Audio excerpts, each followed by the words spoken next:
Ini ya. Ya, 3, 2, 1. Selamat malam teman-teman semuanya. Alhamdulillah pada malam hari ini harusnya tadi jam 8 kita live ngobrol tentang jodoh ini, cinta, asmara, macam-macam lah. Nah, karena gangguan jaringan ya biasalah kalau sinyalnya ini kalau malam minggu agak galau ini Pak Andi.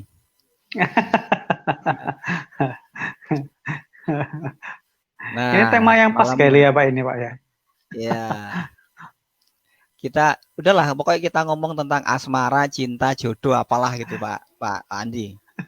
Nah, teman-teman, ini kita hadirkan narasumber kita ini Pak Andi. Nah, Pak Andi ini seorang psikolog. Ya. Psikolog di mana? Di mana Pak Andi? Saya di Madiun. Saya di Madiun, Pak. Saya di Madiun, Pak. Di Madiun, Jawa Timur.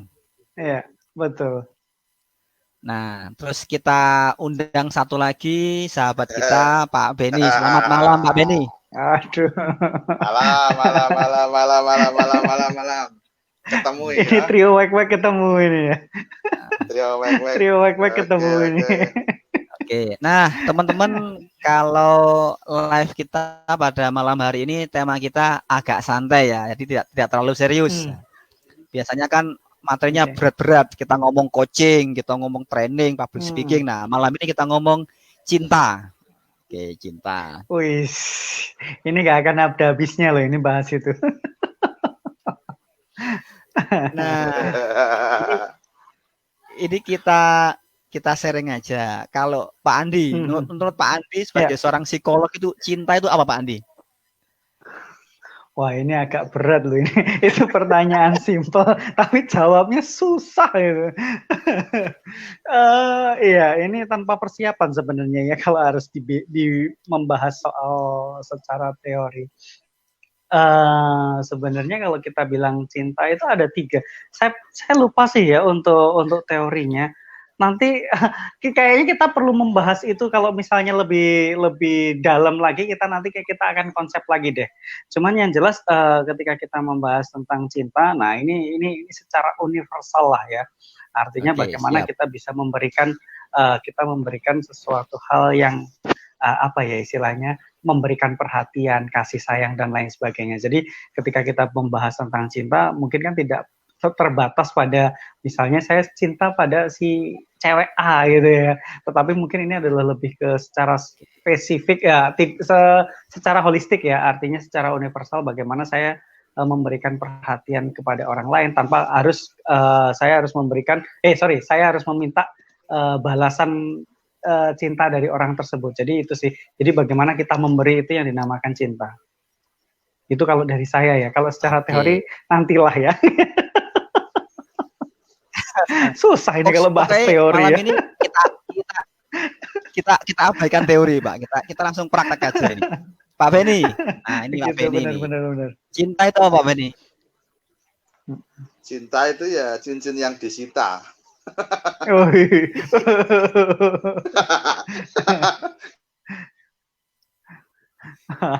Maksudnya gimana itu Pak Beni? Pak Beni, hilang Pak Beni. Putus lagi. Halo. Iya, halo. Lanjut Pak Beni. Kok mesti putus ya? Halo. Ya, halo Pak. Kalau sama saya kok mesti putus ya nih, heran. Ya, saya. Aduh.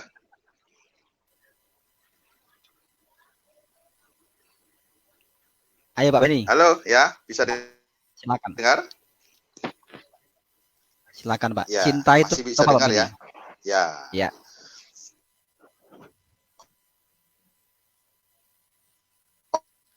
Kok mesti sinyal? Cari sinyal dulu Pak Beni. Yes, kita nunggu Pak Beni mendapatkan sinyal Pak Andi. Oke, Pak Andi, kalau kita ngomong cinta kan memang betul Pak Andi. Saya sepakat Bapak, kalau kita ngomong cinta tuh nggak ada habis-habisnya Pak Andi.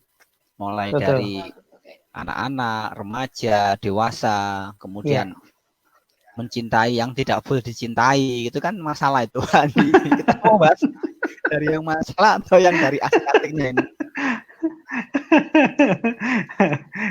Ini kalau dibahas panjang banget ya Pak ya. Mulai dari hal yang menyenangkan sampai hal yang menyedihkan gara-gara cinta ada ya. Kita Ya. mau bahas mana ini? Yang happy-happy aja dulu lah. Nah, yang happy-happy, oke. Oke. Happy yang paling sederhana ya. Ketika apa namanya? Kita lahir itu kan sebenarnya ini adalah didasarkan dari cinta ya. Jadi paling tidak kita lahir itu kan karena memang karena adanya cinta kan seperti itu. Jadi paling tidak ketika kita berbicara tentang cinta itu kan apa ya istilahnya ya kita dari lahir itu sudah mengenal cinta gitu ya. Cuman memang dalam bentuk yang seperti apa ya ini yang mungkin kita tidak memahaminya karena kita masih kecil kan seperti itu. Nah, semakin lama mungkin kita yang memberikan makna tentang cinta itu adalah kita sendiri. Jadi sebenarnya kalau misalnya ditanya tentang pengertian cinta, masing-masing orang pasti nanti akan memiliki jawaban tersendiri. Kalau misalnya ditanya sebenarnya apa sih cinta itu kan gitu. Jadi, nah ini kembali lagi kenapa kok semua orang memiliki hampir setiap orang itu berbeda-beda maknanya. Ya bisa jadi karena mungkin pemahaman mereka terhadap cinta itu kan didasarkan dari lingkungan di sekitar. Bagaimana mereka menerima cinta dari orang di sekitarnya, bagaimana mereka bisa apa ya istilahnya misalnya kenapa kok ada orang yang gampang jatuh cinta, gampang memberikan cinta, bahkan mungkin ada yang orang sulit memberikan cinta dan lain sebagainya ya. Memang karena semuanya terbentuk dari lingkungan kan seperti itu. Iya, sip. Oke. Nah, Pak Andi, sebetulnya kalau ngomong tentang cinta itu nah, sebetulnya saya mau ngajak Pak Ben itu mau ngajak tentang jebakan pikiran tentang cinta gitu loh. Oke. Tapi karena Pak Beni hilang nih. Beliaunya menghilang itu. Nggak tahu kalau Pak Ben itu kok kita ajak live itu kok sepertinya kok bermusuhan sama sinyal gitu loh. Iya. Apa itu jebakan pikiran, Pak? Jebakan pikiran itu kita tanya Pak Beni aja nanti. Beliau masih connect ini. Oke. Itu kan ini kan kita tunggu Pak Beni. Salah satu materi yang saya tulis di buku saya 21 hari bertemu jodoh itu kan tentang jebakan pikiran. Nah, sebelum kita masuk ke materi buku, kita masuk ke yang di lapangan, Pak Andi yang sering kita temui. Pak Andi. Sebentar Pak, sebentar. Pak Andi pernah mendengar ini Pak Andi? Oke, siap. Mungkin Pak Andi pernah mendengar apa itu istilah yang namanya cinta terlarang, Pak Andi? Oh ya, mana? Cinta terlarang. Oke. Pak Beni, suara sudah masuk Pak ya? Sudah bagus sinyalnya? Ya, masuk. Suara silakan. Masuk ini, cuman. Oke. Tadi tentang apa ya?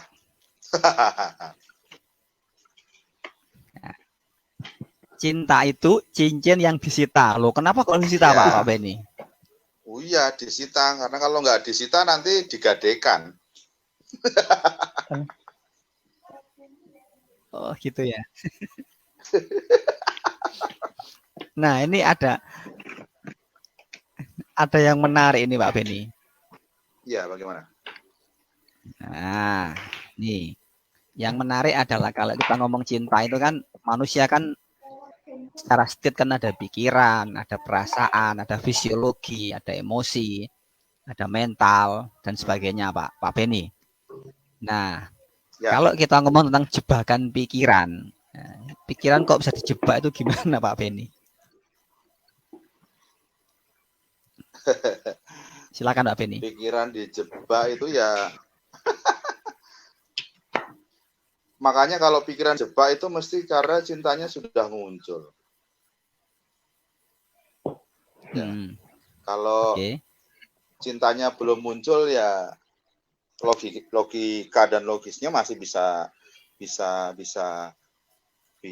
muncul. Tapi kalau terjebak pikiran berarti cintanya itu sudah muncul.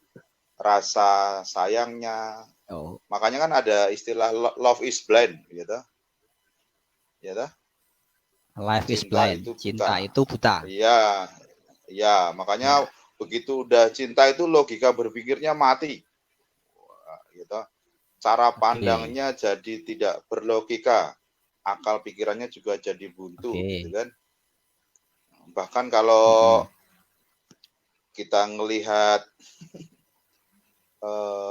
beberapa kasus remaja, banyak yang justru kadang-kadang sampai nggak mau makan, wah gitu tuh, sampai terjadi perubahan perilaku, berarti kan logisnya jebakan pikirannya sudah masuk, begitu. Nah makanya, dari remaja sebenarnya anak-anak kita harus lebih banyak dikenalkan dengan ya cinta itu, apapun namanya itu proses. Nanti ada yang mungkin anak SD, anak SMP ada namanya cinta monyet, gitu. Dilirik wae wes guyu, gitu. Kadang-kadang gitu. Pakai peda. Terus kadang-kadang dilihat aja udah pengen kebelet pipis gitu, ada tuh. Gitu. Sampai nanti mereka bisa tadi jebakan pikirannya bisa berlogika, dalam arti cintanya sudah dilihat, dirasakan dengan cinta yang merupakan akan jadi masa depannya dia. Nah, seperti itu. Gitu. Ini jawaban out of the box ya. Wah. Ya, siap. Justru yang out of the box itu nanti masuk box lah, masuk box juga nanti. Iya. Oke, kita lanjut ini. Lanjut. Nah, ini studi kasus. Jadi studi kasusnya gini. Tadi pagi saya terima klien curhat online. Curhat online. Ya. Nah, curhat online-nya ternyata apa? Sejak pertama kali WA itu saya sudah feeling, wah ini paling masalahnya yaitu gitu loh. Dan ternyata benar, ketika orang yang telepon benar. Apa itu? Cinta terlarang. Nah, itu Pak Andi. Oh. Berarti cintanya di Perbodon itu yang dilarang parkir itu ya, cinta terlarang. Betul, Pak. Salah tempat parkir berarti, Pak. Salah tempat parkir berarti, Pak. Ya, iya. Karena yang wanita yang dicintai itu berarti, kan dia sudah punya juru parkir sendiri gitu loh, sudah punya security lah, kok tiba-tiba dia mau masuk gitu loh. Ini kalau kata lagu sih ya, nggak ada kata cinta yang salah itu. Yang ada adalah kita hadir pada waktu yang tidak tepat kan gitu. Waktu yang tidak tepat. Wah lah ini bahasa anak muda itu kelihatan ya. Kelihatan yang paling muda itu bahasanya kelihatan.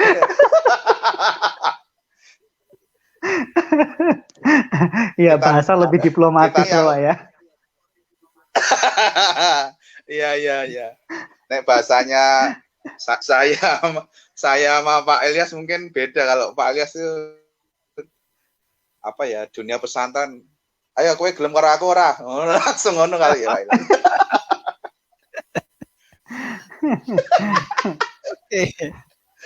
Justru itulah uniknya, indahnya dunia kan itu, Pak Beni, Pak Andi. Dengan keunikan dunia kita masing-masing, dunia menjadi indah. Jadi tidak semua harus seragam, harus sama kan gitu. Betul. Nah, kita kembali tadi. Tidak ada cinta yang salah, tetapi waktu yang tidak tepat. Oke. Nah, ketika kita masuk ke ranah belief atau kepercayaan, ranah belief, waktu yang tidak tepat. Nah, ini kan berbahaya Pak Andi. Berbahayanya apa? Betul. Akhirnya kan saya membaca sebuah literatur, sebuah studi kasus, ternyata ada seorang hipnoterapis itu yang praktek menerima jasa melupakan suaminya. Wah, itu kan bahaya. Jadi kan ada terapis itu yang ketika dia buka praktek itu membuat rasa kepada security yang salah itu jadi hilang gitu loh, dan beralih diinstalkan sayang kepada orang yang tadi, yang menganggap katanya tidak ada cinta yang salah tadi itu Pak Andi. Wah itu kan berbahaya Pak Andi secara ada Pak Andi. Saya menemukan seperti itu Pak Andi. Jangan-jangan tuh Pak Beni yang buka kayak gitu. Model rock and roll biasanya Pak Beni. Pak Beni ngelayani enggak Pak kalau kayak gitu Pak Beni? Jadi saya tuh orang.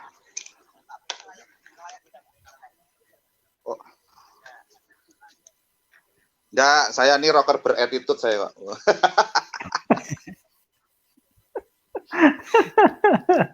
Halo. Ya. Ya. Rocker tapi tetap punya norma, punya aturan, gitu loh. Oke. Gitu. Ya kembali lagi kalau misalnya ada model-model kenangan itu sebenarnya ya.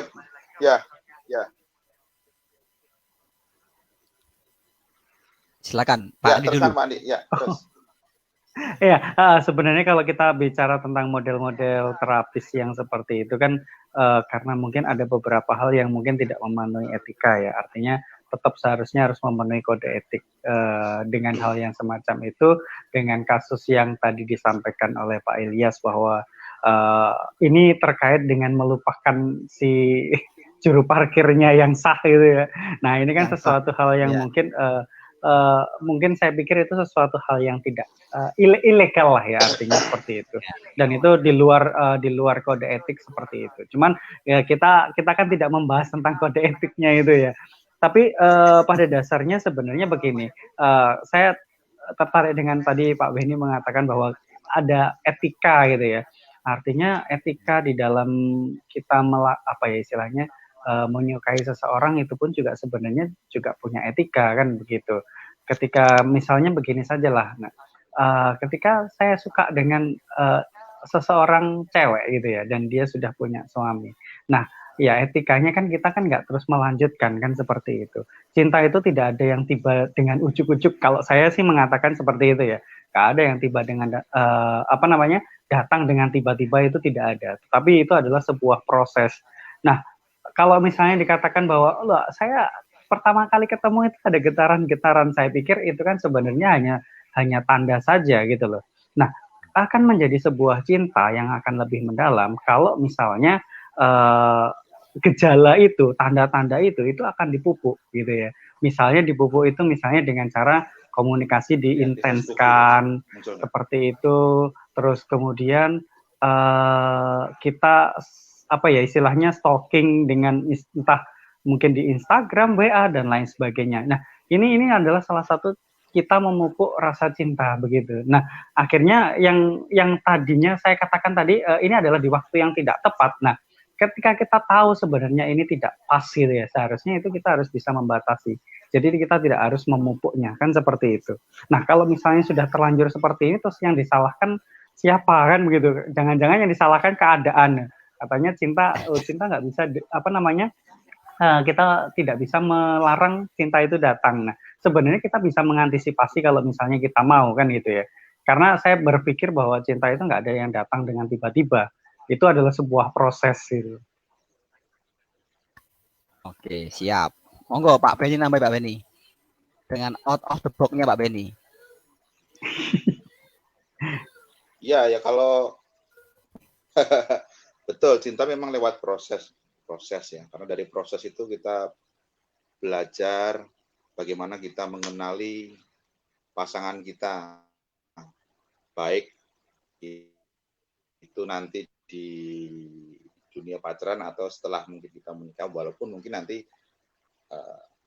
banyak perbedaannya, banyak kelirunya, banyak actingnya gitu ya. Tetapi itu juga termasuk bagian dari proses ya. Nah, yang kecuali mungkin kalau yang tidak proses adalah mungkin pada zaman dahulu dijodohkan dulu, prosesnya belakangan gitu kan. Betul. Gitu. Tapi kalau zaman dulu mungkin orang zaman dulu mungkin riaknya tidak akan sebanyak sekarang karena proses menerimanya, kemudian sistem informasi yang mungkin masih kurang kayak sekarang, jadi orang banyak nerimanya. Kalau sekarang mungkin rasa penerimaan dari rasa cinta yang tulus itu mungkin semakin kurang, ditambah ada beberapa faktor sekarang gitu kan. Jadi tambah yang disebut mungkin realita tadi, cinta dan realita gitu. Kalau dulu ya cinta pisblan, yes pokoknya aku seneng karo kowe karo seneng aku, ya wis mlaku. Nah, gitu kan. Kalau sekarang harus ngelihat cinta. Aku kalau Pak Andi ketawa jadi seneng aku. Nah, sekarang harus ada lihat realita. Sekarang jadi itu cinta dan realita tadi, jadi harus imbang gitu, harus imbang. Kemudian ada yang saya dapatkan dari beberapa tahun ini, selain cinta dan realita adalah equal. Ya, equal itu apa namanya? Persamaan gitu ya. Nah, persamaan ini mungkin bisa jadi ke tingkat pendidikan. Jadi biar nanti ngomongnya imbang. Kalau di rumah misalnya kita ngomong misalnya, oh infrastrukturnya begini, nanti kadang-kadang kalau mohon maaf tidak equal, ada yang kesentuh kan. Jangan ngomong seperti itulah, wong aku wong nggak sekolah yang ngomongnya yang biasa-biasa aja. Sebenarnya dari simple sederhana tapi tiba-tiba jadi ribut tuh minggu gitu, kasih jatah gitu ya kan. Uang jajannya berkurang gitu kan. Dari gitu. Jadi cinta realitas equal. Kalau menurut saya ini sekarang yang perlu didasari tadi. Ya insya Allah puji Tuhan semoga lancar. Demikian. Oke. Cinta realitas equal. Oke, keren. Nah, kembali ke studi kasus tadi pagi. Ya, setelah mengetahui bahwa yang wanita sudah bersuami punya anak, sang pemburu cinta ini juga sudah punya istri, punya anak. Yaudah, saya dengarkan aja curhatnya sampai saya giring. Saya berhasil untuk membuat dia udahlah gini aja Pak. Kalau memang dia bahagia mau kembali dengan suaminya, saya ikhlas. Nah, itu toh kena akhirnya kan.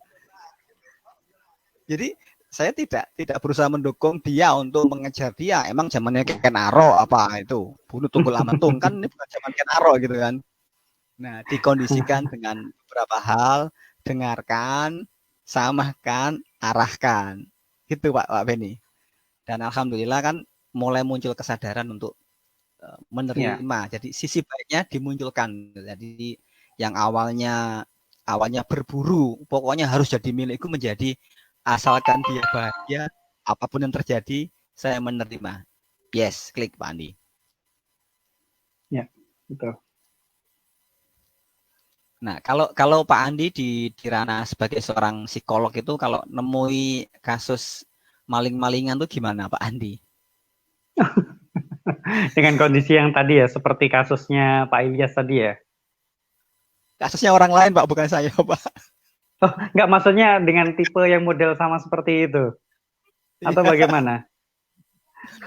Ya, sebenarnya kalau dengan kasus yang hampir serupa ya, hampir serupa seperti itu, ya mau tidak mau memang kita harus membuka pemahaman dari si klien ya. Artinya kita pun juga harus memberikan informasi bahwa kadang kan mereka tidak sadar bahwa apa yang dia lakukan itu salah gitu ya. Nah, mau tidak mau kita memang harus membuka atau mungkin membuat mereka menyadari bahwa mungkin ada perilakunya atau mungkin cara berpikirnya yang itu kurang tepat, sehingga itu berakibat atau mungkin berdampak pada apa namanya, orang lain yang tersakiti. Nah, seperti itu. Nah, mau tidak mau ya kita harus menggeser paradigma yang dia anggap itu benar, kan begitu. Kita menggeser supaya apa yang dia yakini itu adalah oh iya, seperti tadi ya, yang kalau misalnya kasusnya Pak Ilyas, oh iya berarti menyadari bahwa oh ya yang saya lakukan salah. Berarti saya harus mengubah atau mungkin membiarkan dia kembali lagi kepada pasangannya. Nah, ya pada intinya adalah sampai seperti itu. Nah, mungkin membutuhkan proses itu bagaimana kita bisa membuka paradigma dia. Karena ketika orang datang itu kan mereka pasti menyadari bahwa perilakunya itu benar, kan begitu.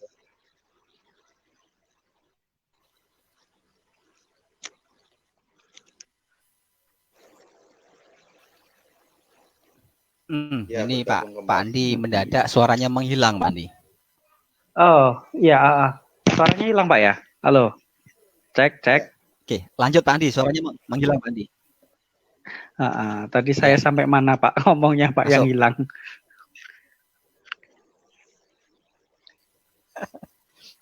Oke, jadi membuka cakrawala paradigma ya. Paradigma dari klien yang jebakan pikirannya dia terpengaruh. Oke. Ini silakan, mungkin yang istilahnya jebakan pikiran ya. Ya benar. Ini yang mungkin dikatakan mungkin Pak Penny tadi mengatakan ini suatu jebakan pikiran. Artinya kadang setiap orang itu kan memiliki paradigma sendiri ya, cara pandang sendiri. Contohnya tadi ya, cinta itu anugerah. Nah, misalnya seperti itu. Ada beberapa orang itu yang punya pemikiran seperti itu, sehingga ketika dia mencintai orang gitu ya, dan itu sudah punya pasangan, itu masih tetap itu dikatakan cinta itu anugerah. Nah, karena paradigma seperti itulah yang paling tidak kita bisa harus meluruskan. Yang dinamakan anugerah itu yang seperti apa? Nah, kan seperti itu. Sehingga kita harus tahu bahwa ketika kalau dikatakan bahwa itu adalah sebuah anugerah, ya berarti seharusnya tidak ada orang yang tersakiti di lain pihak, kan begitu. Jadi ini yang perlu kita lakukan, bagaimana kita meluruskan pola pikir itu, paradigma itu, sehingga kembali lagi ketika mereka punya paradigma yang keliru, ya dia tahu bahwa oh iya, ternyata apa yang saya yakini saat ini tidak tepat, kan seperti itu. Ya, nah sekarang kita ke Pak Benny. Pak Benny, kalau Pak Benny ketemu klien yang kayak gitu Pak Benny, yang dia ngotot, dia sebagai Ken Arok Pak, wataknya kayak Ken Arok. Kalau belum kumiliki tidak akan kulepas. Gimana buka paradigma orang kayak gitu Pak Benny? Apakah dipukul, tendang atau gimana Pak Benny? Ya, halo. Iya. Ya. Kalau gitu ya. Saya langsung keluar, kliniknya saya tutup.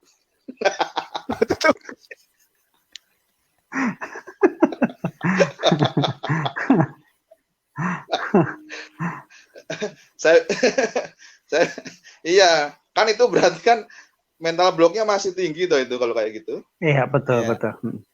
Iya, saya bilang begini,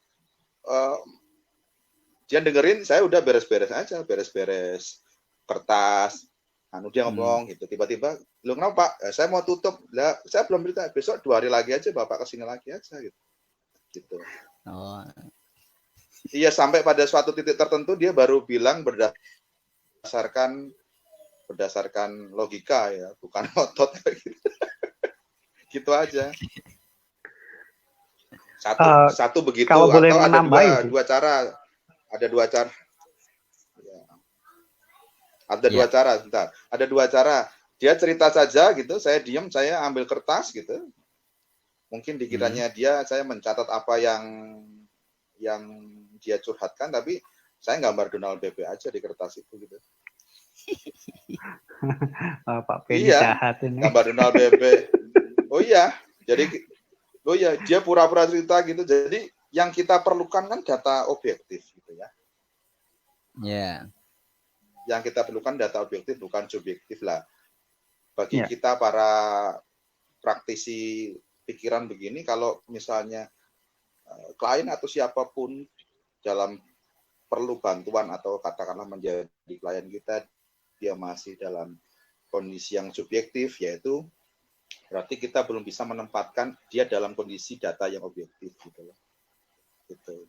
Nah, banyak cara, misalnya mungkin pertama, Pak, saya minta datanya Bapak cerita yang objektif begini. Gitu. Ada yang bisa seperti itu. Tapi kalau masih dalam tadi garis keras katanya Pak Elias, ya tadi ada 2 cara begitu. Yang agak smooth ya, dia cerita, saya ambil kertas gitu, kayaknya wah ngisi data saya nyatetnya, saya gambar Donald BB aja gitu. Tujuannya apa sih? Tujuannya supaya apa? Supaya pikiran saya pun menjadi objektif gitu loh, tidak subjektif gitu loh. Oke. Kalau saya misalnya ada bakat, untuk misalnya mendua kan, dia cerita, oh ya Pak, ini cocok ini, gimana caranya Pak? Ayo kenalkan ke temennya, boleh nggak? Misalnya begitu, modar malah kita jadi ya toh, guyu hiburan tuh ini ya.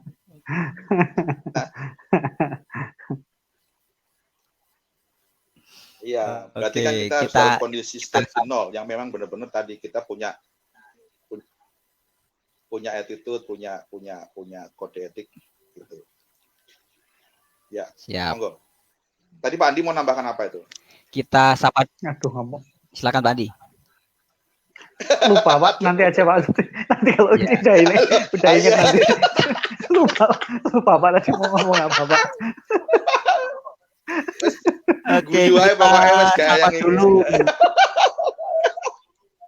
Ya, mau kita sapa dulu ini Ibu Karen Yong. Ibu Karen Yong dan suaminya Pak Effendi Wang. Terima kasih sudah menyimak ini. Ini dimaafi Pak Effendi Wang. Ini kita ngobrolnya santai nih Pak Effendi. Ini ngobrol nggak jelas Pak Effendi. Oke, kita lanjutkan. Kenapa nggak jelas? Yang penting tertawa. Kalau orang ketawa kan jadinya sehat dan bahagia kan itu Pak Andi. Iya. Nah, orang ini, sekarang ini kita hubungkan di orang yang sedang jatuh cinta itu hormonnya naik atau gimana? Jadi sehat. Nah, kan ada orang yang saking cintanya jadinya menanggung beban rindu, jadinya tersiksa gitu Pak Andi. Wah, gimana itu Pak Andi? Ini saya ditanya pertanyaan ke saya kok berat-berat ini. Curang ini. Saya ditanya tentang hormon ini. Pak Andi. Kalau saya jangan kalau saya jangan jawab itu. Kenapa Pak? Karena itu pertanyaan pasiennya Pak Ilyas, besok mau diberikan ke pasiennya itu. Jangan dijawab itu.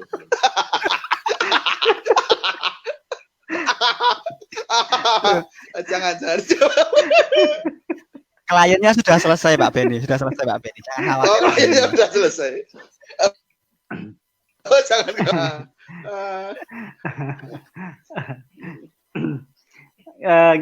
Gimana pertanyaannya tadi Pak Ilyas? Di orang jatuh cinta itu kan ada yang bahagia, seneng berkarya, bahkan sempat ya ketika saya jatuh cinta saya bisa nulis satu buku puisi namanya Aku Sedang Kasmaran. Tapi kenapa? Ada orang-orang tertentu yang ketika jatuh cinta itu malah jadinya apa ya, semangat hidupnya turun, ini nggak semangat gitu. Gimana Pak Andi? Oke. Nah, ini pertanyaan memang benar-benar sulit loh ini. Ini pertanyaan benar-benar sulit. Tetapi memang gini sih ya, mungkin ada beberapa hal yang kenapa kok ada ketika orang lagi jatuh cinta itu terus merasakan ada yang produktif dan ada yang tidak produktif. Nah, ini kembali lagi kepada sebenarnya hubungan itu sehat atau tidak. Sebenarnya itu sih paling gampangnya seperti itu. Kalau misalnya di dalam hubungan itu tidak sehat, yang jelas pasti nanti yang terjadi adalah mungkin tidak akan membuat produktif. Misalnya tadi ya contohnya ketika hubungan tidak sehat akhirnya membuat orang malah jadi malas-malesan ketika bekerja, atau mungkin kalau yang masih sekolah ya lagi malas-malesan untuk belajar dan lain sebagainya. Karena apa? Pikiran dia mungkin masih terlalu fokus pada hubungan yang tidak jelas itu sendiri. Artinya yang tidak sehat yang tidak sehat itu misalnya sering berantem, sering curigaan dan lain sebagainya, atau mungkin malah sering dicurigai dan lain sebagainya. Itu kan hubungan-hubungan yang tidak sehat. Atau bisa jadi yang tadi ya hubungan yang terlarang tadi. Nah misalnya, nah ini kan membuat malah menjadi tidak produktif karena adanya misalnya nanti takut ketahuan dan lain sebagainya seperti itu. Nah tapi beda kalau misalnya selama hubungan ini saya katakan sehat ya. Ketika hubungan itu sehat, saya pikir pasti itu akan menjadi lebih produktif, bukan begitu? Produktif dalam artian mungkin akan ada muncul semangat dalam bekerja, semangat dalam belajar dan lain sebagainya. Karena apa? Karena atas dasar cinta itulah yang membuat orang itu akan lebih produktif seperti itu. Itu sih. Wah, keren. Ini masuk ini. Pak Beni. Nah, boleh tahu enggak Pak Beni? Pak Beni itu bisa ketemu dengan jodohnya sekarang, dengan istrinya sekarang Bu Dokter itu Itu gimana Pak ceritanya itu Pak? Memperjuangkan cintanya atau Pak Beni yang dikejar cintanya Pak Beni? Ini pertanyaan ke Pak Beni loh, kok ya gampang banget ya. Gak enak ini.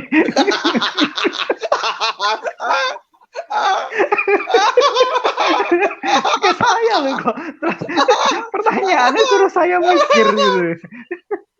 Gini. Pak Andi. Oke. Silakan, oke. Enggak, Pak Andi abis ini tulis satu pertanyaan, saya satu pertanyaan, kita tanya Pak Ilyas, yang susah-susah sekalian aja. Gitu ya. Oh, jangan khawatir. Ya. Siapkan dulu. Oh, jangan khawatir ya.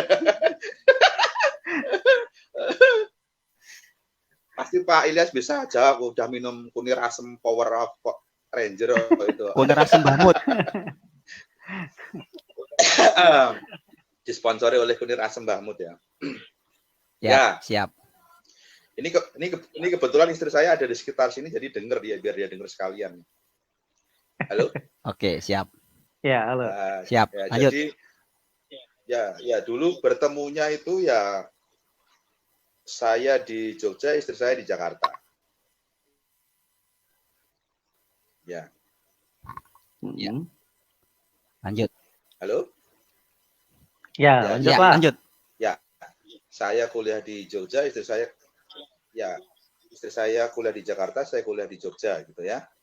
Nah, jadi waktu itu istri saya sedang namanya kalau dokter itu koas. Ya, jadi sudah sarjana kedokteran tapi sedang mengambil koas untuk profesi dokternya gitu ya, Bang. Nah, bertemulah kami di Jogja gitu. Nah, di Jogja itu ya dia bersama teman-temannya, saya juga bersama ya teman saya juga gitu. Nah, di dalam perkenalan itu ya belum ada rasa apa-apa ya. Pokoknya wah ini ada anak Jakarta nih ke Jogja nih, ceritanya cuma begitu aja. Wah, kita kenalan gitu. Nah, sampai suatu saat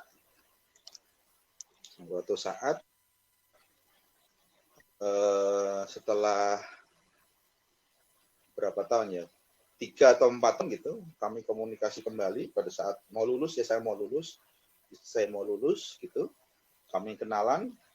Pada saat mau mengikrarkan pacaran itu sudah tidak pengen pacaran lagi gini, pokoknya kita mau komitmen untuk menjadi suami istri pernikahan. Jadi kalau memang nggak cocok jangan diteruskan, nanti ngabisin waktu, ngabisin hard disk, ngabisin pulsa juga, ngabisin ongkos, karena Jakarta Jogja ya lumayan gitu ya. Gitu. Oh iya bener. Dulu kami tiap 2 minggu naik bis Ramayana itu, Ramayana Jogja Pasar Rebo itu. Bis Ramayana itu saya naik, itu dulu masih 97.000 itu saya ingat. Gitu ya, tiap 2 minggu sekali gitu. Dan istri saya pernah dimarahin oleh ibunya karena tagihan teleponnya jadi membengkak gitu ya. Nah, akhirnya kami komitmen ini akan jadi suami istri, kami ketok palu. Jadi perbedaannya pada saat itu sudah di-clear. Perbedaannya sudah di-clear dulu. Jadi bukan proses dalam pacar kita untuk proses perbedaan, tapi pada saat kita komitmen untuk bahwa ini kita akan pacaran ke pernikahan, perbedaannya sudah dibahas di awal dulu. Kalau ini bisa diselesaikan, kita selesaikan. Kalau enggak, ya jangan. Karena ngabisin habis tadi gitu ya. Gitu. Nah, akhirnya sudah jalan sampai akhirnya saya lulus, kemudian saya ceritanya backpackeran ke Jakarta gitu. Backpackeran ke Jakarta, rencananya cuma pengen apa ya, nemenin istri saya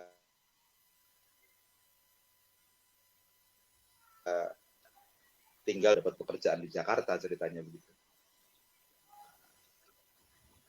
Oke, siap. Nah, sampai masih ya, oke. Lanjut Pak Beni, lanjut. Ya. Sampai akhirnya tadi masa menikah itu akhirnya sama. pada saat itu saya mungkin belum belajar keilmuan ini, jadi mindsetnya masih stuck, masih kecil ya. Sampai saya katakanlah sudah bekerja, sudah bergaji, itu waktu itu diminta untuk menikahi yang istri saya ini, saya dulu masih takut. Wah, masih takut. Ya, masih takut karena belum punya apa-apa. Mungkin pikiran itu selalu melanda di setiap laki-laki kali ya. Kalau misalnya mau nikah, mungkin harus punya rumah, ya kecil dulu enggak apa-apa, punya kendaraan. Itu di kepala setiap cowok itu, di pasien-pasien saya pun selalu ada tuh begitu ya. Dan itu saya alami, saya sendiri mengalami. Sampai suatu saat tadi ada kalimatnya Pak Ilyas yang dijebak itu. Ya. Dijebak dalam tanda positif tapi. Jadi istri saya waktu itu pulang ke rumah orang tuanya, ya, pulang ke rumah orang tuanya. Tiba-tiba dia kembali, tiba-tiba acting nih ceritanya. Ini saya ngomong acting karena sudah ketahuan ya. Kalau dulu belum tahu kalau itu acting gitu ya. Acting tiba-tiba bilang, kamu nanti bulan depan diminta bapak untuk melamar aku. Begitu. Yeah. Itu kalau di sinetron langsung ada greng gitu. Kalau di sinetron. Wah, itu bagi saya benar kayak selamber geledek. Lah kok dalam bahasa saya, lah kok saya sesuk persiapannya njur piye ngono. Ya toh? Nah, akhirnya sudah saya langsung merencanakan melamar. Nah, tetapi kalau boleh ketika proses melamar itu akhirnya lancar, terus akhirnya ditentukan kita menikah. Setelah menikah, habis resepsi itu istri saya tertawa-tawa bahagia. Nah, tertawa-tawa bahagia itu saya pikir karena sudah menikah ya gitu. Ternyata ada rahasia di balik itu. Dia bilang, kamu ingat nggak waktu dulu disuruh melamar ke tempat bapak gitu? Iya. Padahal waktu pas pulang ke tempat bapak itu, bapak nggak minta kamu ngelamar aku loh.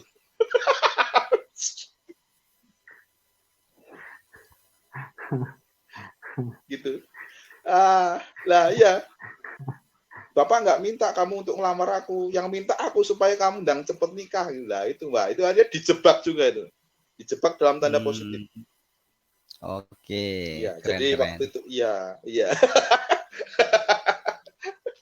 Gitu. Tapi kalau nggak seperti itu, ya keberanian saya waktu itu memang belum berani. Saya menyadari masih banyak kekurangan diri saya ya, secara pengalaman hidup, secara pekerjaan. Nah, waktu itu ya, pun saya sudah bekerja di sebuah bank di Jakarta di daerah Sudirman situ, sudah bergaji lumayan, tapi itu ya saya merasa saya belum punya apa-apa, saya belum bisa apa-apa. Jadi itu ada ketakutan, ada komitmen tersendiri. Tapi nanti itu kalau kita hubungkan dengan ilmu yang sudah kita pelajari, banyak misalnya ada loa, udah berani aja, sikat aja guys. Ternyata bener. Wah, setelah menikah apalagi punya anak, rezekinya, wah, PD-nya tambah hancur juga termasuk. Oke. Sekarang kita geser ke Pak Andi. Pertanyaannya. Ya, Pak Andi bertanya, saya agak nggak enak ini. Perasaan saya nggak enak ini. Gini aja. Pak Andi mau saya tanya atau bertanya? Tanya aja, ditanyain aja deh, ditanyain aja. Manut saya. Okay. Manut host. Ya wes yang ringan-ringan aja. Ini Pak Andi ketemu dengan istri itu gimana Pak ceritanya Pak Andi? Sejarahnya seperti apa Pak Andi? Nanti kan kita modeling gitu kan. Kalau Pak Benny kan modelingnya kan karena sama kuliah ketemu kuliah sama kuliah ketemu jadi. Nah kalau Pak Andi gimana Pak Andi? Hampir sama sih ya, artinya ini adik tingkat tapi beda apa namanya, beda jurusan gitu. Dan kalau saya pikir memang ini kayak ini kalau sekarang ya, kalau saya sekarang melihat ke belakang, semacam sebenarnya ini memang saya kembali lagi bahwa yang namanya jodoh itu pasti sudah diatur sama Tuhan kan seperti itu. Dan saya melihat ke belakang itu memang benar-benar saya melihat itu gitu. Jadi bahwa misalnya kita saya sama istri itu kan satu kampus gitu ya. Tetapi malah saya kenalnya tidak di kampus. Waktu kegiatan di luar kampus gitu. Kan aneh gitu ya. Padahal kampus saya bukan kampus yang besar sebesar yang negeri-negeri di luar kota itu ya, di kota-kota besar seperti itu. Tetapi kita kenal malah di luar gitu. Dan ya bertemu dengan begitunya saja sih, saya pikir. Nggak ada, ya seperti itu. Oke, keren. Nah, jadi istilahnya, nah kalau modeling Pak Andi berarti kan gini, modeling Pak Andi adalah jodoh sudah diatur oleh Tuhan, gitu Andi. Tapi yang jelas begini sih ya, saya malah saya kalau misalnya ngelihat itu malah begini, saya mendapatkan jodoh itu ketika saya sudah sedang tidak mencari jodoh. Nah, aneh ya. Kalau saya sedang mencari jodoh malah nggak dapet. Tapi ketika saya sudah tidak, oh iya, tapi benar. Tapi ketika sudahlah nothing tulus gitu ya, nothing tulus artinya ya kembali lagi kan gitu, pasti jodoh sudah ada yang ngatur gitu ya. Malah dapat dan begitu. Sip. Nah, sekarang ini Pak Beni, kalau kita perhatikan orang-orang yang proses mencari jodoh itu kan bermacam-macam. Ada yang mudah sekali, ada yang sudah usia 40 tahun kok belum ketemu sampai usianya kira-kira masih ada jodohnya enggak itu. Itu kan masuk apa Pak? Limiting belief ya Pak Beni ya. Limiting belief. Jadi, kalau dari Pak Beni mensikapi orang-orang yang memiliki limiting belief, entah mungkin karena usianya sudah di atas 35 tahun, 40 tahun, atau seorang perempuan, seorang laki-laki yang nggak ketemu jodohnya. Nah, limiting belief itu apa ya Pak ya? Dihancurkan, didamaikan atau diapakan Pak sehingga bisa terlampaui dan mempermudah seseorang bisa ketemu dengan jodohnya Pak Beni. Pak Beni hilang. Ditanya malah melarikan diri. orangnya hilang. Tapi kalau misalnya saya mencoba untuk ini ya menjawab tadi pertanyaan. Nanti kalau ada Pak Beni tanyain lagi aja nanti.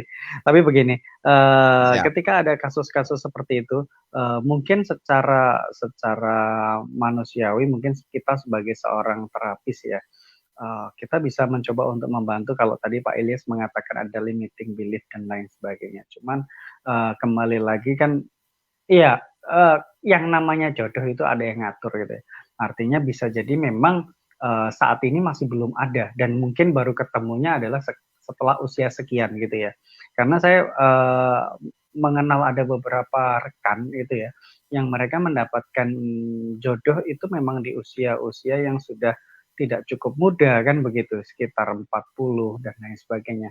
Bahkan ada mungkin rekan yang sampai sekarang pun usia 40 ke atas juga masih belum mendapatkan juga ada gitu ya. Ya memang mungkin pengaruh dari limiting belief. Artinya ada hal-hal yang mungkin apa ya istilahnya membuat dia belum mendapatkan jodoh dan lain sebagainya. Tapi kembali lagi tetap kita bisa berusaha untuk melakukan istilahnya menghancurkan limiting belief, tetapi kembali lagi kita harus berserah bahwa semuanya kita kembalikan lagi kepada yang kuasa kan seperti itu.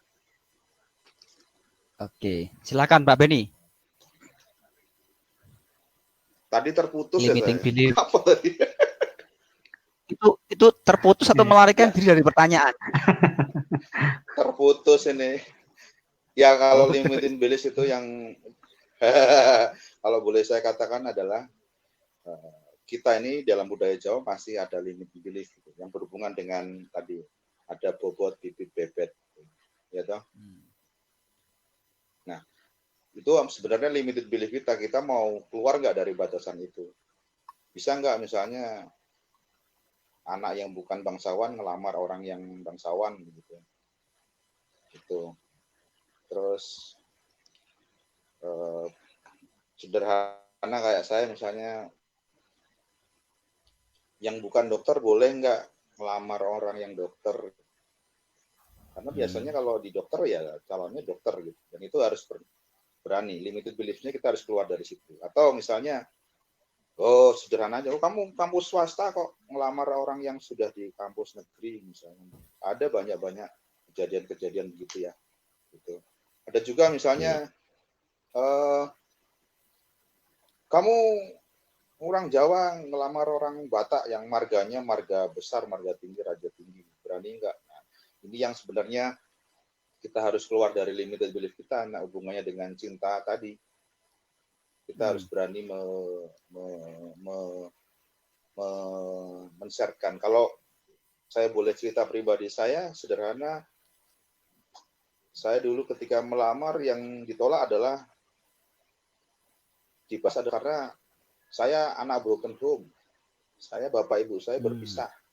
Jadi secara secara grade, secara kasta sudah dianggap bahwa oh kamu bukan keluarga yang normal, kamu bukan keluarga yang baik gitu ya. Nah, ini harus kita munculkan, harus berani limited belief. Dan sekarang yang kita tunjukkan adalah saat ini kita berkeluarga ya, punya anak lucu-lucu gitu. Kemudian kita bisa mengelola bahwa ternyata kita bisa keluar dari market itu, dari mark gitu, dari note itu bahwa besok orang tuanya begitu berarti anaknya begitu. Nah, ini kita keluar dari limit itu. Gitu. Ya tadi sama kalau misalnya dulu ada pepatah mengatakan kalau mau jadi pengusaha ya kumpulnya sama pengusaha gitu ya, ya begitu ya. Ya ini sama kalau misalnya kita anak broken home ya kumpulnya jangan sama anak broken home lagi. Kumpulnya sama anak yang keluarganya harmonis, iya gitu. Makanya dulu saya ingat saat SMA ngambil rapot saja orang tua saya nggak bisa datang ya, dan saya minta orang tuanya teman saya untuk ambil, tante bisa ambilkan rapot saya, dan itu terberkas di kepala saya sampai sekarang. Makanya ketika itu terjadi sampai sekarang kita harus bikin bahwa kita ada waktu untuk anak. Nah itu limited belief menurut saya. Jadi kita harus buktikan bahwa kita terjadi itu juga tidak bisa memilih karena kita lahir juga tidak bisa memilih di keluarga siapa kan ya gitu. Dan itu proses malu yang dari kecil kita bawa itu harus kita keluarkan. Wah itu kalau saya harus ceritakan dari kecil bagaimana proses itu panjang sekali sampai sekarang, dan ini yang jadi satu buku Pak ya? Bisa 2 buku kalau yang tengahnya gambar itu.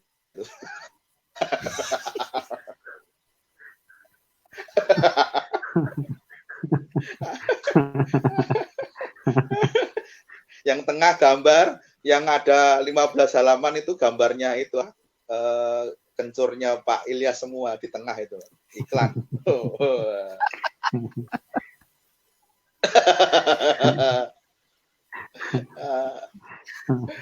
Oke, kita lanjutkan ini. Kalau ini Pak Andi kan sebagai seorang dosen Pak Andi. Kalau saya melakukan riset Pak Andi, ini riset personal saya pribadi Pak Andi. Jadi mahasiswa itu menghadapi tantangan masa kuliah itu terjadi, riset saya itu ketemu di semester 5. Semester 5 itu permasalahannya satu. Tantangan apa tadi, Pak? Tantangan apa anak tadi, kuliah. Suaranya kok jadi eco ya? Cek masuk. Oke. Suaranya jadi eco. Iya. Cek. Nah, ini Pak Andi. Jadi anak-anak yang kuliah itu saya temukan tantangan terjadi di semester kelima Pak Andi. Ya mungkin tidak berlaku bagi secara generalis ya. Cuma pengamatan saya seperti itu. Ketika mereka masuk ke semester 5, tantangan yang mereka hadapi satu, itu kalau nggak masalah biaya tentang perkuliahannya. Yang kedua, masalah asmara, Pak Andi. Nah, berapa banyak mahasiswa itu yang kuliahnya di semester 5 itu maut gara-gara entah putus cinta, entah atau apa. Itu pengamatan saya, Pak Andi. Kalau Pak Andi ngamati anak-anak kuliah saat ini gimana, Pak Andi? Oke. Sebenarnya permasalahan mungkin lebih banyak ke permasalahan finansial ya. Artinya kenapa kok bisa munculnya itu di semester tengah-tengah begitu. Nah, bisa jadi mungkin di awal-awal mungkin kondisi keluarga yang membiayai mungkin masih masih fine gitu ya. Tetapi kan berjalannya waktu bisa jadi kan misalnya bisnis ada yang uh, lagi down atau mungkin lagi bangkrut atau apa. Nah, bisa jadi itu yang berpengaruh. Tetapi rata-rata yang saya temukan itu lebih kepada kondisi finansial. Nah, seperti itu. Cuman kalau secara keseluruhan yang terkait dengan perkuliahan, rata-rata kenapa kok tantangan ada di semester 5? Ini kalau saya lihat secara akademik ya, artinya di semester 5 beban perkuliahan itu kan cukup besar ya. Artinya kalau di awal mungkin paling tugas atau mungkin mata kuliah itu tidak terlalu berat sehingga anak masih enjoy dengan perkuliahan di semester-semester awal. Memasuki semester 4, 5 sampai mungkin ke atas. Nah, ini mereka akan sudah dituntut lebih ekstra lagi, ekstra dengan tugas-tugas yang lebih berat dan lain sebagainya. Nah, kalau saya lihat tantangan yang saya lihat di mahasiswa itu di situ. Karena di semester 5 memang mata kuliahnya cukup berat gitu ya. Ada yang ambil 4 SKS gitu ya, satu mata kuliah itu 4 SKS. Terus belum lagi yang mereka harus ada praktikum, ada yang harus tugas laporan yang harus di deadline dan lain sebagainya. Nah, ini yang lebih tantangannya lebih banyak ke situ. Dan apalagi misalnya kenapa terus kalau tadi dikatakan Pak Ilyas ada survei, Pak Ilyas melakukan survei sederhana seperti itu, kenapa permasalahan asmara itu lebih banyak di semester itu ya rata-rata ya istilahnya kondisi sudah kompleks gitu ya, sudah disuruh mikir masalah tugas kuliah dan lain sebagainya, belum lagi nanti terus ada masalah dengan pacar. Nah, misalnya seperti itu. Jadi pemikirannya sudah sangat-sangat kompleks kan seperti itu. Oke, sekarang kita ke Pak Beni lagi. Nah, Pak Beni ini kan punya putri, pertama itu kan cewek, yang kedua cowok. Nah, itu kalau Pak Beni ngasih saran ke putrinya yang pertama yang cewek itu, sekarang usia kelas berapa ini Pak Beni, putrinya Pak Beni? Usia 2005 ya 14 sekian, mau 15. 14, jadi dia lahir di November 14 tahun sekian. Oke, 14 tahun. Nah, itu kalau Pak Beni membekali putri Pak Beni itu gimana Pak? Kalau menghadapi tentang, wah sudah kenal cowok nih, sudah kenal namanya ini, gimana Pak Beni?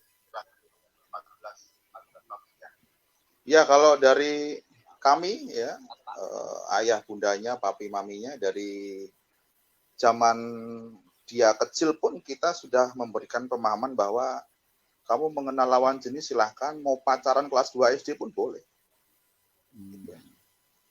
Ya, jadi tadi tingkat pacaran cinta itu kan berbeda-beda, makanya tadi saya sebut ada mungkin cinta monyet ya. Kalau SD SMP ya levelnya mungkin cinta monyet lah. Dijajanin cilok itu udah senengnya minta ampun. Gitu kan. Oke. Dipacok ke ngomong aku ora gelem, aku nggak mau, tapi dalam hatinya seneng banget ya aku dipacok ke gitu misalnya begitu. Gitu ya. Iya, dan dua-duanya pun begitu sama. Jadi sampai sekarang pun bahkan mereka sudah menjalin hubungan gitu, Mungkin nggak mau disebut pacaran, tapi nyebutnya sudah doi gitu. Nggak apa-apa. Jadi mengenal lawan jenis dari sekarang gitu. Tapi nanti skup parameternya kita tingkatkan. Kalau misalnya SD SMP baru mengenal pemahamannya, tujuannya bisa buat apa. Nanti kalau SMA sudah mulai ke perilaku, ke attitude gitu. Nanti kalau ke kuliah sudah mulai bahwa kamu apa timeline-nya apa, dia pun mau kemana, kamu mau kemana, bisa nggak disinergikan bareng, mulai begitu. Bobotnya mulai ditambahkan. Oke, siap. Nah, kembali ke Pak Andi. Pak Andi, kalau kita ngomong masalah cinta itu masuk ke mana, Pak? Tapi pada kecerdasan emosional, Pak ya? Dengan saya, dengan istri. Gimana? Pak Beni tadi ngomong apa ya? Lanjut Pak Beni. Pak Beni boleh lanjut Pak ini. Pada intinya Halo, Pak Beni. putus ya? Oke, oke. Ya, lanjut Pak. Ya, pada intinya pada intinya kalau lebih baik diperkenalkan dari zaman kecil aja kalau saya. Jadi daripada nanti ditutup-tutupi, kita lebih stres karena anak sekarang sistem informasinya kan lebih bagus. Dilarang, bisa vkol kok gitu. Kalau dulu ya harus keluar rumah ngumpet di pohon, janji ketemu di pohon gitu ya, di warung. Kalau sekarang enggak, oke, aku nggak boleh kemana-mana nggak apa, dia udah vkol, bisa. Jadi sistemnya lebih bagus. Jadi kita terbuka saja gitu loh. Karena ada kejadian, nah mungkin ini salah satu ada klien, jadi dia dari kecil sama orang tuanya tidak boleh pacaran dulu atau tidak boleh mengenal lawan jenis dulu, ya. Gitu. Nah, karena tujuannya adalah pokoknya kamu kerja nanti yang bagus sampai nanti kamu dapat masa depan. Dan itu benar. Dia SD lulus bagus, SMP dapat beasiswa, SMA dapat beasiswa, kuliah juga bahkan di tempat yang bagus, kalau boleh menyebut kotanya di Jogja gitu ya.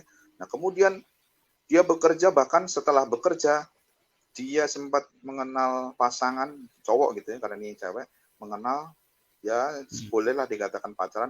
Nah, ketika pacaran itu sampai akhirnya gagal sekali karena sebenarnya gagalnya itu kalau menurut kita yang apa ya, yang sudah sering berhubungan dengan lawan jenis itu sepele, tapi mungkin bagi dia sangat berat. Dan sampai akhirnya sampai sekarang setiap dia mengenal pria ya tidak ada sebuah progres akan kemana gitu. Karena umurnya ya sudah mungkin di atas 35 tahun gitu loh. Nah, akhirnya begitu. Dan ibunya bilang, "Mas Beni, ini gimana? Dicariin jodoh tuh." Dulu suruh belajar terus ya Bu ya. Sekarang cariin jodoh. Gitu sama gitu. Saya simpel aja jawabnya begitu. Dulu suruh belajar terus ya Bu, sekarang cariin jodoh. Udah, cash close gitu, nggak usah dibayar, nggak apa-apa Bu, pulang aja. Gitu soalnya gitu. Tidak jadi menerima orang tua. Iya, jadi silakan aja diterbukain gitu lah, supaya biar mengenal karakter gitu. Ya. Monggo, lanjut. Oke, Pak Andri. Kalau Wah, ini kan tadi kita jadinya kan cuma 30 menit ya, ternyata sudah 1 jam ini. Iya. Sudah 1 jam ya. Mau dilanjut atau istirahat? Monggo. Terserah. 15 menit lagi aja. 15 menit lagi aja ya. Oke, siap. Nah, 15 menit. Nah, jadi ada orang yang mengatakan jatuh cinta pada pandangan pertama. Secara psikologi gimana Pak Andi? Iya. Tadi sempat sebenarnya saya buka-buka referensi ya yang terkait dengan tadi secara teoritis tadi ya. Ini kalau saya ngambil itu berdasarkan dari teorinya Sternberg ya. Jadi ada yang namanya triangular theory of love. Apa itu ya? Jadi intinya adalah di situ di dalam cinta itu sendiri.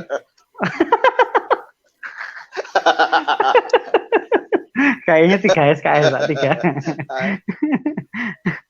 Ya, di dalam triangular itu di dalam triangular itu yang namanya cinta itu ada tiga komponen. Yang pertama itu adalah tentang kedekatan.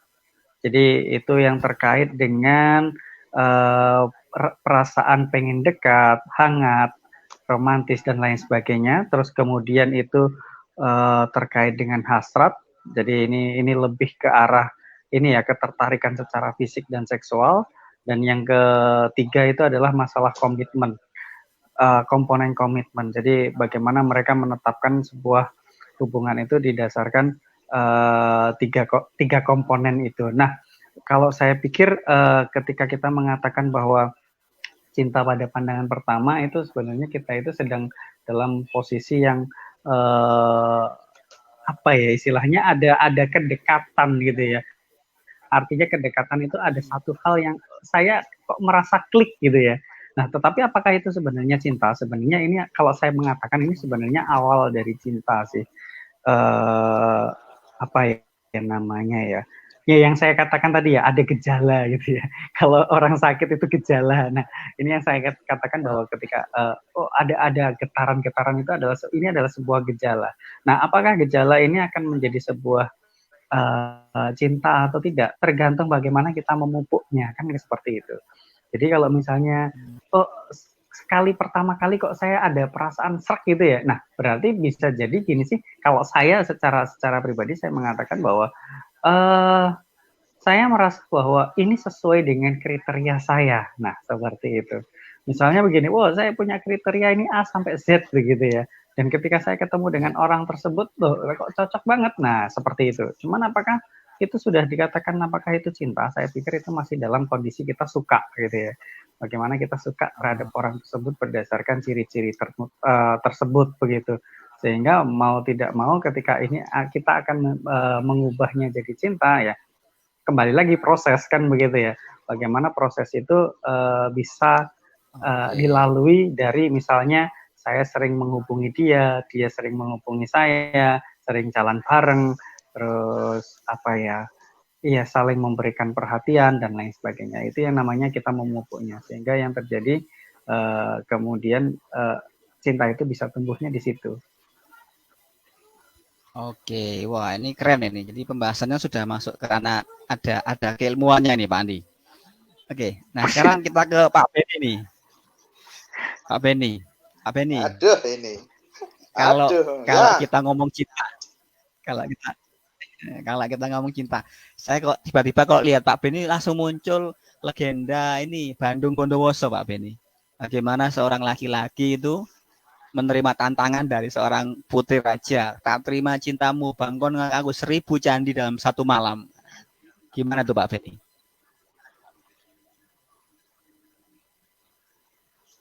Halo.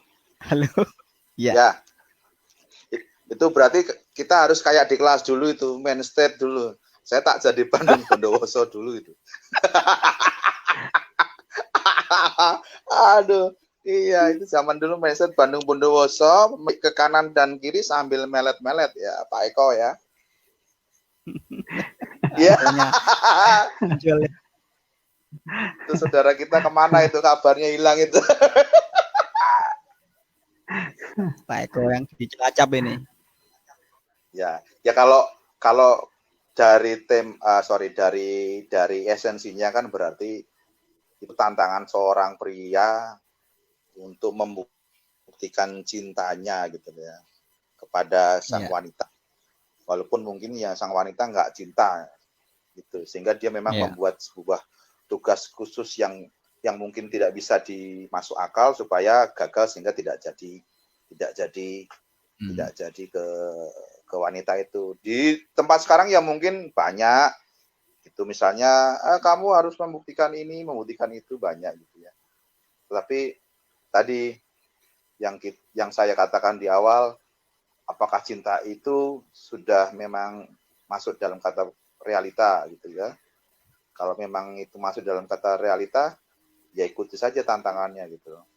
Tapi kalau tidak masuk dalam realita, ya berarti bukan cinta yang ditawarkan gitu, tetapi ada semacam profit keuntungan yang dicari dari kata cinta itu tersebut. Kemudian kalau sudah ketemu realitanya, equalnya gimana sih? Dia itu memberikan tantangan kepada saya, equalnya gimana gitu. Nah kalau misalnya sudah equalnya sudah sama, ya sudah berarti oke, ketemu. Seperti itu. Begitu Pak Ilyas. Oke, siap. Nah, kalau misal ini kita bertiga bikin kelas di Salatiga, kita kira mau bikin kelas apa gitu. Gimana Pak Andi? Ngisi-ngisi waktu lah setelah new normal ini. Kan sekarang sudah diperbolehkan training gitu Pak Andi. Ada ide Pak Andi? Saya kok belum punya ide. Tapi yang jelas mungkin saya tertarik lebih ke arah komunikasi sih ya. Artinya komunikasi lebih kepada bagaimana kita bisa menjalin hubungan yang baik dengan orang lain. Itu yang pertama. Yang kedua mungkin terkait bagaimana dengan ini ya, menjalin relasi harmonis. Nah, ini kan kembali lagi masih ada kaitannya sama komunikasi. Nah, bagaimana sih pasangan itu bisa apa ya istilahnya menjaga sebuah keharmonisan dan lain sebagainya.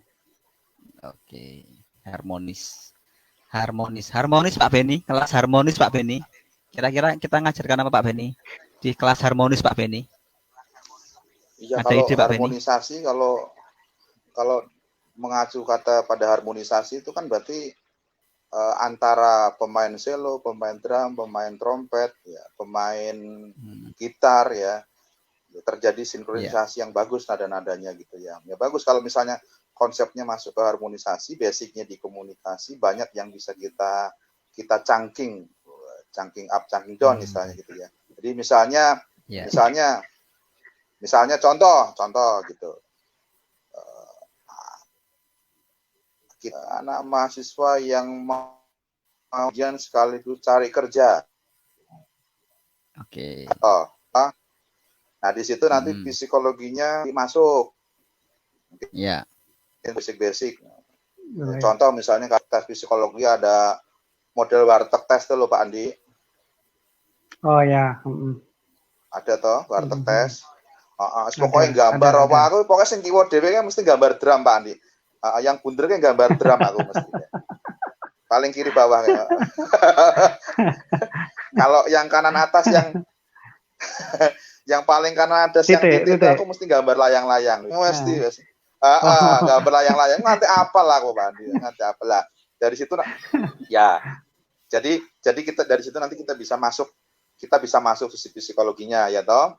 Kemudian itu misalnya mengacu pada teman-teman kita yang memang mau lulus skripsi, lulus pekerjaan, kemudian melamar menjadi sebuah kepegawaian. Tapi tiba-tiba ada yang misalnya lulus dia pengen menjadi sebuah entrepreneur inspirator. Nah, Pak Elias bisa masuk melalui netbooknya, melalui webnya, melalui marketingnya, bro.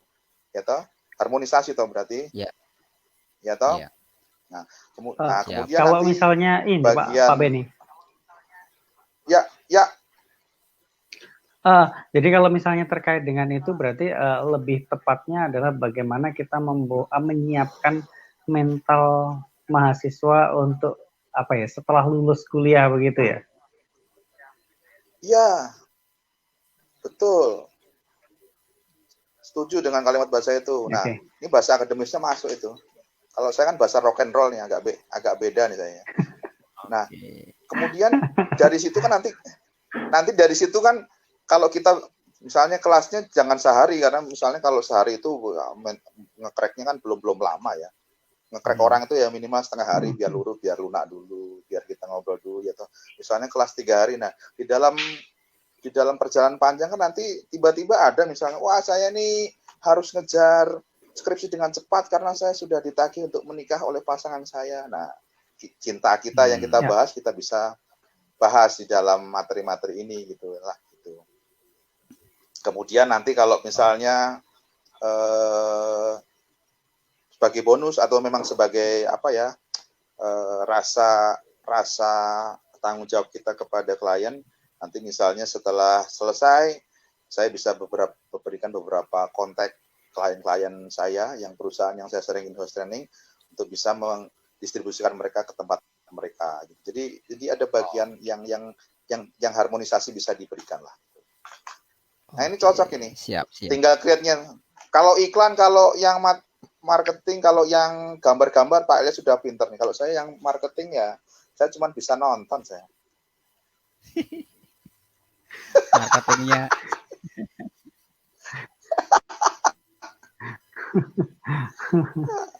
Boleh itu ide yang bagus. Nah ini rencana bikin kelas aja sudah di live kan lah, luar biasa ini.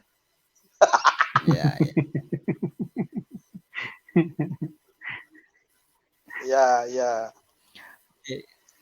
Karena ini sudah jam 10 malam, mungkin sesi pemanasan kita 1 jam 15 menit sudah cukup. Nah, mungkin dari Pak Andi ini dulu, kalau boleh usul nih. Ini sebelum ke closing statement ya, mungkin untuk ke depan kita buat konsep yang lebih ini terkonsep dari awal. Jadi mungkin gini, ada mungkin kira-kira pembahasan ke arah mana dan lain sebagainya, sehingga nanti masing-masing kita punya pegangan sendiri-sendiri ketika diminta untuk menjelaskan, supaya saya nggak kupuh ini. Justru itu Pak Andi, kalau kita mengkonsep sebuah acara sudah jelas detail ABCD, settingan gitu Pak Andi. Lah ini kan kita nggak pakai settingan. Real warrior kan apa yang terjadi? Yes itu Pak Andi. Oke, siap. Masukkan Pak Andi. Ini Pak Andi. Ya itu sesuai Pak Andi itu mandatori. Jadi wajar itu. Tipikalnya mandatori itu. Aja. Siap. Ini kan kayak ini kan kan prosedural Pak. Iyalah, prosedural betul. Pak. Benar. Nah, prosedural. Enggak apa-apa, itu saling mengisi. Kalau saya kan opsional jeglek saya. Udah opsional, tasnya opsional saya. Ya, ini dua orang ini sudah opsional. Saya lihat dua orang ini sudah opsional. Makanya harus ada yang prosedural di sini. Yes. Ya, betul. Saling mengisi, betul. Jadi tipe kali ini betul saling mengisi, betul. Ya. Bagian konsep prosedural Pak Andi itu nanti udah. Kayak nih. Langsung pegang jidat, tepuk jidat, melirik ke kanan kiri sambil melet-melet gini. Melet.